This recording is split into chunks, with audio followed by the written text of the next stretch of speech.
వీక్షకులందరికీ నమస్కారం.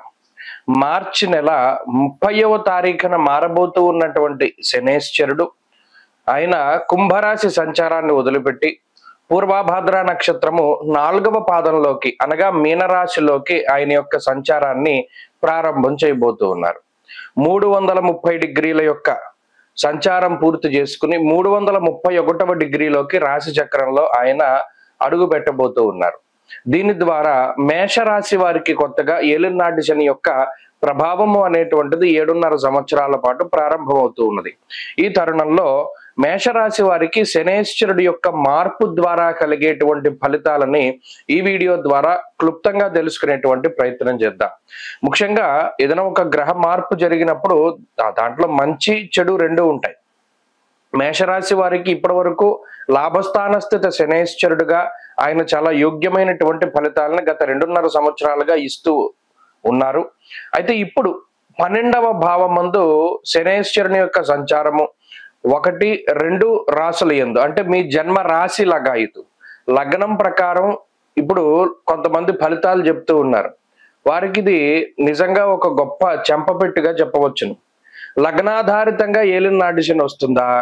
రాదు. కేవలం రాశి ప్రకారమే వస్తుంది. మరి శని మార్పును లగ్నాలకు ఏ విధంగా చెప్తారు? ప్రజలను భయపెట్టేటువంటి వారు కాబట్టి ఈ విషయాన్ని దృష్టిలో పెట్టుకోవాలి. కేవలం మేష రాశి వారికి మాత్రమే ఏలినాటి శని అన్వయం అవుతూ ఉంటుంది. ఈ రాశ్యాత్తు 12, 1, 2 స్థానాల్లో శనేశ్వరుడు సంచారం జరుగుతూ ఉన్నప్పుడు ఏ విధమైన ఫలితాలు వస్తాయి? దీన్నే ఏలిన నాటి శని అని అన్నారు. ముఖ్యంగా 3 రకాలైనటువంటి ఫలితాలు ఉంటాయి. 1 వ్యయభావమందు శనేశ్వరుడు ఒక రకమైన ఫలితం, జన్మరాశి యందు ఒక రకమైన ఫలితం, 2వ రాశి యందు అంటే మీ రాశి లగాయితు 2వ రాశి యందు ఒక రకమైనటువంటి ఫలితం. ఇలా 3 విడతల వారీగా ఈ 7.5 సంవత్సరాల తాలూకు ఫలితం అనేటువంటిది వస్తుంది. ఇందులో ప్రత్యేకించి ఏలినాటి శని అంటే భయపడిపోవలసినటువంటి పరిస్థితి ఏమీ లేదు. ముఖ్యంగా మేషరాశి వారికి గనక చూస్తే శనేశ్వరుడు లోహమూర్తిగా సంచారాన్ని ఆయన చేయబోతూ ఉన్నారు. అనగా మారినప్పుడు వచ్చేటువంటి మూర్తిత్వం ఏదైతే ఉంటుందో దాన్ని బట్టి కూడా ఫలితాలు ఉంటాయి. లోహమూర్తిగా ఉన్నప్పుడు కేవలం 25% మాత్రమే అది శుభ ఫలితమైన అశుభ ఫలితమైన కేవలం 25% మాత్రమే ఇస్తారు. దానిలోనూ ఈ 2025 సంవత్సరంలోనే గురుబలం కూడా తగ్గుతూ ఉన్నది. అయితే ఇదే సంవత్సరంలో లాభరాహు యొక్క ఫలితం కూడా వస్తుంది. కాబట్టి ఇందులో రాహు బలంగా ఉన్నప్పుడు అటు ఏలినాటి శని దోషం ఉన్నప్పటికీ కూడా ఆ రాహు కొంత శనిచ్చేటువంటి దోషాన్ని తీసివేస్తారు. శనివత్ రాహు కుజవత్ కేతు అన్నారు. అటు ఏలినాటి శని ఉన్నప్పటికీ కూడా మరి రాహు లాభస్థానంలో ఉండడం వల్ల శనిచ్చేటువంటి దోషాన్ని కొంత ఆయన తీసివేస్తారు. కాబట్టి ఇక్కడ పూర్తిగా భయపడవలసినటువంటి పరిస్థితి లేదు. రాహు బలం ఉంటుంది. ఎప్పటి వరకు? 3 ఏళ్ల వరకు రాహు బలంగా ఉంటారు. లాభస్థానమందు 1.5 సంవత్సరంన్నర, దశమ కేంద్రమందు 1.5 సంవత్సరంన్నర. కాబట్టి ఈ 3 సంవత్సరాల పాటు కూడా ఏలినాటి శని ప్రభావం తక్కువగా ఉంటుంది. ఈ 3 ఏళ్లు దాటిన తర్వాత గురుబలం కూడా పెరుగుతుంది. కాబట్టి ఇటు ఏలినాటి శని వచ్చినప్పటికీ మేషరాశి వారికి మిగతా గ్రహాల తాలూకు అండదండలు ఉండడం ద్వారా అంత భయపడవలసినటువంటి పరిస్థితులు లేవు. కాకపోతే ఏలినాటి శని వస్తూ ఉన్నటువంటి టైంలో 12వ భావంలో ఏ రకమైనటువంటి ఫలితాలు వస్తాయండి అంటే మానహానిర్మనక్లేశం కృష్యర్ భోజన పల్పసహ అన్నారు. అనగా 12వ స్థానము అనగా అది శయ్యాస్థానము, సుఖస్థానము, నిద్రకు సంబంధించినటువంటి స్థానము. సుఖంగా మనం జీవితాన్ని గడిపి చక్కగా కడుపు నిండా తిని పడుకోవడానికి సంబంధించిన స్థానం. శనేశ్వరుడు ఆ భావంలో ఉన్నప్పుడు దానికి సంబంధించినటువంటి కారకత్వాలన్నింటినీ కూడా దెబ్బతీస్తాడు. అందుకనే ఏలినాటి శని ఎంటర్ అవ్వడానికి ముందు మేషరాశి వారిలో చాలా మార్పులు వస్తాయి ఆలోచన పరంగా. ఈ చేస్తున్న ఉద్యోగంలో మనం కొనసాగలేకపోతున్నాం, ఉద్యోగం మానేద్దాం, కొత్త ఉద్యోగం వెతుక్కుందాం, లేదా అసలు ఈ ఉద్యోగమే మానేద్దాం, ఏదైనా వ్యాపారం పెట్టుకుందాం, లేదు మనం ఏదైనా ఇక్కడ ఇన్వెస్ట్మెంట్ చేస్తే మనం ₹1 ఇన్వెస్ట్ చేస్తే ₹30 వస్తుంది, లేదా ₹1000 పెట్టుబడి పెడితే మనకి 30,000 వస్తుంది, 40,000 వస్తుంది, చాలా తక్కువ టైంలో ఎక్కువ ధనాన్ని మనం సంపాదించుకోవచ్చు అని జోదము, బెట్టింగ్, స్పెక్యులేషన్, ఈజీ మనీ కోసం చేసేటువంటి ఏ రకమైనటువంటి డీలింగ్ అయినా సరే శనేశ్వరుడు చాలా తొందరగా మిమ్మల్ని ఆకర్షింపజేస్తూ ఉంటారు. కాబట్టి ఈజీ మనీ కోసం అసలు వెళ్ళకూడదు. దానిలో డబ్బు పెడితే ఉన్నది పోతుంది, అన్ని పోతాయి. అలాగే ఇంకో విషయం ఏంటి అంటే ఉద్యోగ మార్పు చాలా మందికి ఇదే సమయాల్లో ఇంతకాలం చేస్తూ ఉన్నటువంటి ఉద్యోగం 10 ఏళ్ళు 8 ఏళ్ళు 15 ఏళ్లుగా చేస్తూ ఉన్నటువంటి స్థిర ఉద్యోగాన్ని వాళ్ళు అసలు అందులో కొనసాగలేకపోతారు. అబ్బో నన్ను వీళ్ళు మెంటల్ టార్చర్ పెట్టేస్తున్నారు, అబ్బో నాకు అసలు ఇంకెంతకాలమే నాకు గ్రోత్ లేదు. ఇంతకాలం లేని ఆలోచన ఇప్పుడే వస్తుంది. 10 ఏళ్ల నుండి చేస్తున్నానండి, అసలు నాకేం గ్రోత్ లేదు, ఇంక మానేస్తాను. 10 ఏళ్లుగా అసలు ఉద్యోగం ఉండడమే గొప్ప ఒక ఉద్యోగం. అలాంటి టైంలో ఏం ఆలోచన వస్తుంది, నేను 10 ఏళ్ల నుండి చేస్తున్నాను కదా, వీడు నాకేమి ఇవ్వట్లేదు ఎక్కువ అనేటువంటి ఆలోచనలో. అంటే ఏంటి, తను ఉన్నటువంటి నివాసాన్ని ఉన్నటువంటి స్థానాన్ని కదిపేటువంటి ప్రయత్నం చేస్తాడు శనైశ్చరుడు. ఇంతకాలంగా ఒక అద్దింట్లో ఉన్న యజమానికి మీకు సమస్యలు ఏం రావట్లా, కానీ ఏమనిపిస్తుంది, అబ్బాయి ఎంతకాలం చూసినా ఇక్కడే ఉన్నాం, మేము వాళ్ళు కొత్త ఇల్లు కట్టుకోవట్లేదండి, ఇంకో ఇంట్లో మారితే ఏమైనా కట్టుకుంటామేమో అని ఇప్పటి వరకు ప్రశాంతంగా బతికిన స్థానాన్ని వదిలిపెట్టేస్తారు.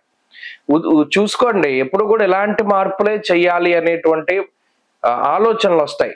ఉన్న స్థానాన్ని వదిలిపెట్టడం, ఉన్న ఉద్యోగాన్ని వదిలిపెట్టడం, ఇప్పటి వరకు సుఖంగా సాగుతూ ఉన్నటువంటి దాన్ని వదిలేసి కష్టాలను కొని తెచ్చుకునేటువంటి పరిస్థితుల్లోకి శనైశ్వరుడు మారుస్తారు.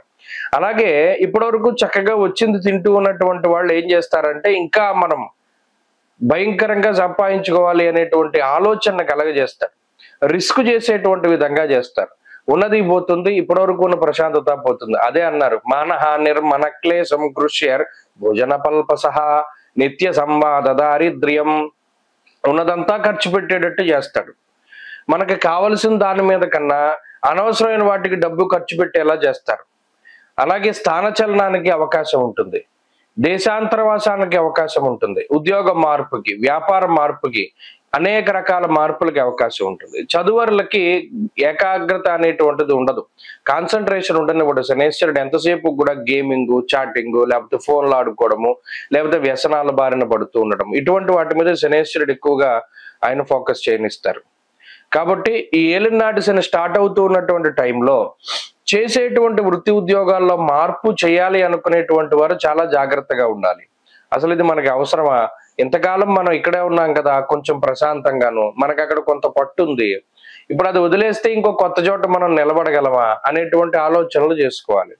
జాతకంలో దశాంతర దశలు బాగుంటే కూడా మనం కొంచెం మూమెంట్ ఉండొచ్చు. అంటే ఏదైనా మంచి దశ నడుస్తూ ఉన్నప్పుడు ఏలినాటి శని ప్రభావం తక్కువగా ఉంటుంది. ప్రత్యేకించి ఏలినాటి శని స్టార్టింగ్ లో ఇవే ఫలితాలను మనం గమనిస్తూ ఉండాలి. ఇవే మార్పులు వస్తూ ఉంటాయి. కాబట్టి నిద్ర పట్టకపోవడం, నిద్ర ఎందుకు పట్టదు, ఆలోచనలు ఎందుకు ఆలోచనలు వస్తాయి, ఏదో మనకి తలకు మించిన భారాన్ని మనం నెత్తిమీ పెట్టుకోవడం ద్వారా అది చేస్తామా చేయమా అనేటువంటి భయం. అలాంటప్పుడు మనం అటువంటి భారాలను ఎందుకు పెట్టుకోవాలి, ఎంతసేపు కూడా వెళ్ళేటువంటి జీవనాన్ని వెళ్ళనివ్వాలి. ఈ రకమైనటువంటి ధోరణిలో ఉంటే ఏలినాటి శని ప్రభావం, ఇందులోనూ మనకు రాహు యొక్క బలం ఉన్నది మేషరాశి వారికి.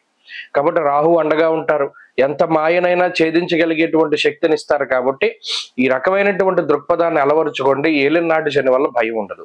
ఎంతసేపు కూడా ఏలినాటి శని అంటే ఒకటే పరిహారం, శనివారాలు చాలా నిష్టగా ఉండాలి. శనైశ్వరుడు ఆధిపత్యాన్ని వహించేటువంటి వారం కాబట్టి ఆ రోజున సూర్యోదయానికి మునుపు 1 గంట కాలం శన్యూష కాలం, అప్పుడు నిద్ర లేచి స్నాన సంధ్యావందనాది క్రతువులన్నీ కూడా నిర్వహించుకుని ఈశ్వరుని యొక్క ఆలయానికి వెళ్ళాలి. వెళ్ళి చక్కగా ఆయన దర్శనం, అభిషేకం ఇవన్నీ కూడా చేసుకుని దీపారాధన చేసి శనైశ్వరుడికి తైలాభిషేకం జరిపించుకొని ఉప్పు, నల్లటి వస్త్రము, నల్లటి లేదా నీలం రంగులో ఉండేటువంటి పువ్వులు, శంఖం పువ్వులు, ఉప్పు, నువ్వుల నూనె ఇటువంటివన్నీ కూడా దానం చేస్తూ ఉండాలి. అప్పుడు ఏలినాటి శని ఫలితం నుండి బయటపడతారు. ఈ శనివారం నాడు ప్రత్యేకించి చెప్పులు వేసుకోకుండా నడుస్తూ ఉండడం, ఒక గుప్పెడితోటి పంచదార తీసుకుని రావి చెట్టు చుట్టూ నల్లటి చీమలకు ఆహారంగా వేస్తూ ఉండడం ద్వారా కూడా శని ప్రభావం అనేటువంటిది తగ్గుతుంది. స్వస్తి.